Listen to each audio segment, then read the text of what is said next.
back to the internet. This is Design 264 with Avery Pandemic Edition and my co-host, Beckett. Say hi, Beckett. Or maybe this is more familiar to you as Fine Arts 264, because I'm calling on all my students, previous, current, and imaginary, to help me out with this project that my current class is doing.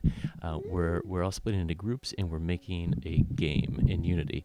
And I'm going to make I'm going to contribute a level to that as well. Every group is making a level, and I need your help. So current students, please, if you have time, previous students, do you have time? Help me out. Graduated students, come on, you have time.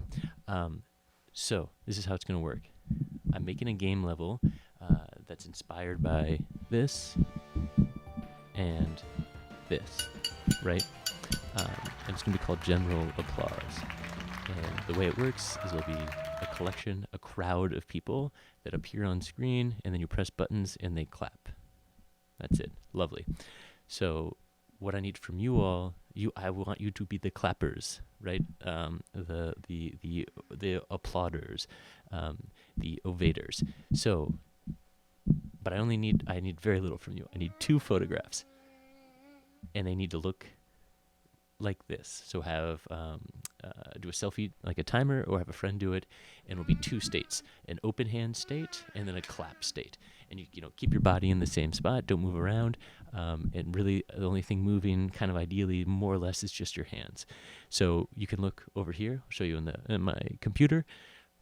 I have my open state, right, and then my closed state. And then what's not super important but really helpful is to be positioned on a solid background color that is pretty different, or different enough from you as the figure. Okay, so how are we going to do this? Let's go real quick. So in each image, just go ahead and double click on the background, and you're going to want that to be a layer, sort of the first place to start. And then we'll do, here you go, buddy.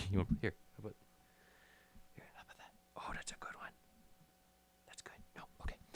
Then we'll do select and mask to remove the background. So we're going to go select and mask. This pop-up window will appear. There are other ways to do it, right? You can use the magic wand tool, but I'm going to do this.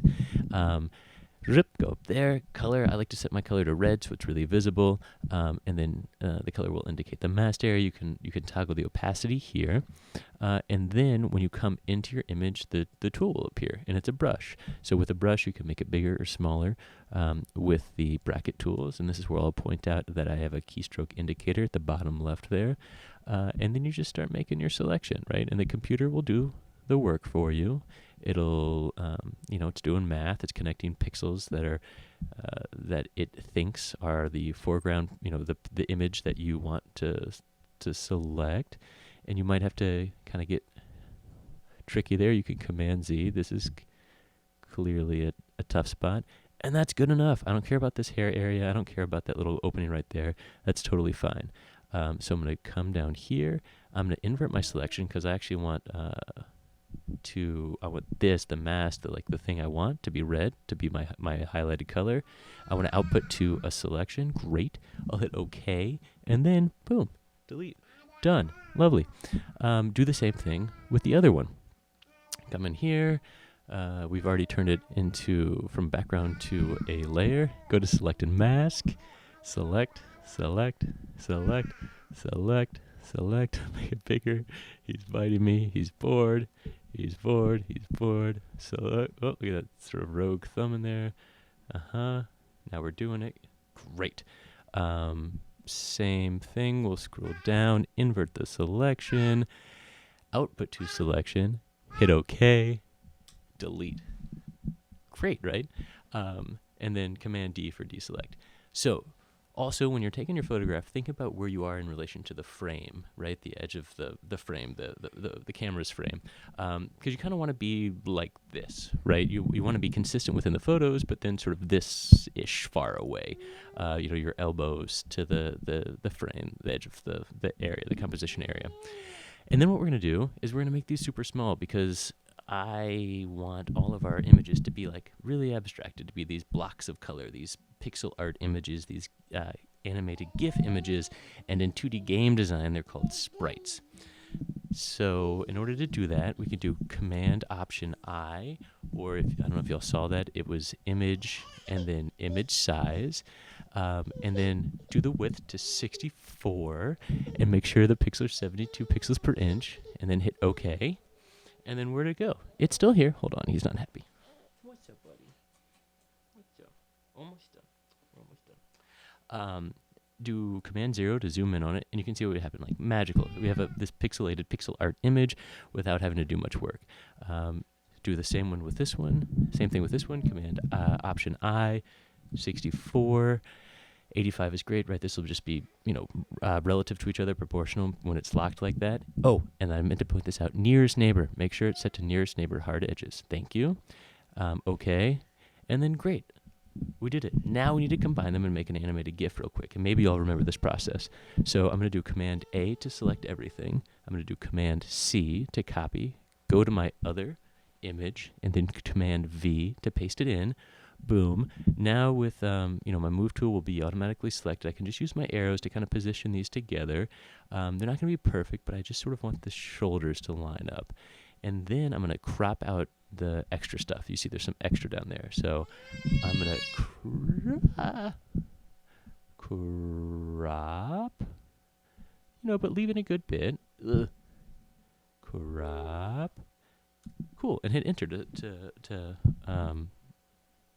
to confirm the crop. And now our animated GIF. We're doing it. Beckett, we're so close. Beckett, clap. We're so close. We're so close. Yeah. It's almost nap time. Okay. So, the window timeline brings up the animation timeline. We're gonna create a frame animation. Lovely. Then click on that right here. Click on that, and then make frames from layers. Boom, they're in there. Shift click on the second one to make sure they're both selected, and then 0.2 seconds. Cool. 0.5 seconds. Whatever. I do want to do mine at 0.2. And then you can do a little preview. Look at the clap. Look at the clap, right? So good. Now let's just make sure. Yep. See? If you can click on the frames and look what's going on with the layers, they're toggling back and forth. Awesome. And then he's clapping. He's very happy. He's very happy. Okay. File. Export. Save for web legacy. And then this is great, right? They're just going to be 64 pixels by 74 or however you crop it, but 64 is the width I want. Looping to forever, that's fine. But this is important right here. Nearest neighbor. So set your quality to nearest neighbor. That'll just help it kind of like maintain its pixel art look. And then hit save. Oh, here. No. Here? He's so done. And then save it. If whatever you need to save, Avery. Clap.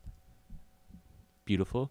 And then email it to me. Email me that GIF, and then I can turn it into a sprite sheet. I'm going to put it into Unity, and then we'll all be clapping together, okay? So, hey, all you current students, hang in there. You're almost done with the semester. All you, current students that aren't my students anymore, hang in there. All you recent grads, hang in there. All of y'all, hang in there. I'm thinking about you. I hope you're doing well. Even if you don't do this, I'd love to hear from you and hear how you're doing. And this is Beckett, if you haven't met him before. Now you know him. All right. Good luck with this. Thank you so much in advance for your help in helping me build this general applause game level. And stay healthy, stay safe. Peace. Okay. Say bye, Beckett. Say bye-bye. Say bye-bye. Say bye-bye. All right. Bye, y'all.